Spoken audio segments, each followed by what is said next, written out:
नमस्कार, मी मृणाली पिळणकर. तुम्ही पाहत आहात LS मराठी. पाहुयात काही महत्त्वाच्या घडामोडी.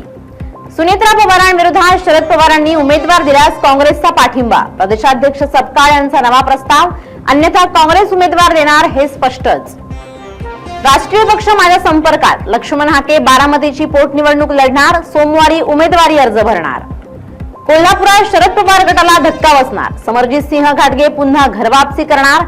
समरजित सिंह घाटगे 8 एप्रिल रोजी मुंबईत भाजपमध्ये करणार प्रवेश. प्राथमिक माहिती समोर. आगामी निवडणुकांच्या पार्श्वभूमीवर काँग्रेसने कंबर कसली. जिल्हा आणि शहर काँग्रेस समितीचे अध्यक्ष कोण असावेत याचा निर्णय आता स्थानिक पातळीवर नाही तर थेट दिल्लीत होणार. राज्यात उष्माघाताचे 7 रुग्ण. मुंबईत अद्याप 0 नोंद. मार्च महिन्याच्या सुरुवातीपासून राज्यातील तापमानात सातत्याने वाढ. अनेक भागात पारा 35 ते 40°C पर्यंत गेला. राज्यात 1252 शाळा, 827 तुकड्या अपात्र. मान्यताही रद्द होणार. शिक्षकांचं भवितव्य अधांतरी. शिक्षकांवर बेरोजगारीची वेळ. शेतकरी कर्जमाफी अहवाल लवकरच राज्य सरकारकडे. सदस्यांच्या अभिप्रायानंतर होणार शिक्कामोर्तब. येत्या काही दिवसात बैठकीत चर्चा होऊन अहवाल राज्य सरकारकडे पाठवला जाणार.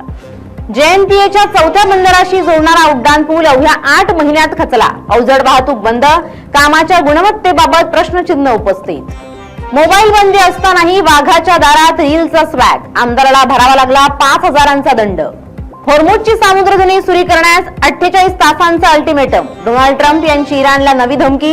इराणकडून निर्णय झाल्यास बॉम्बचा मारा करू. ट्रम्प यांचा इशारा. या होत्या आताच्या घडीच्या काही महत्त्वाच्या बातम्या. अशाच महत्त्वाच्या बातम्यांसाठी पाहत रहा LS मराठी.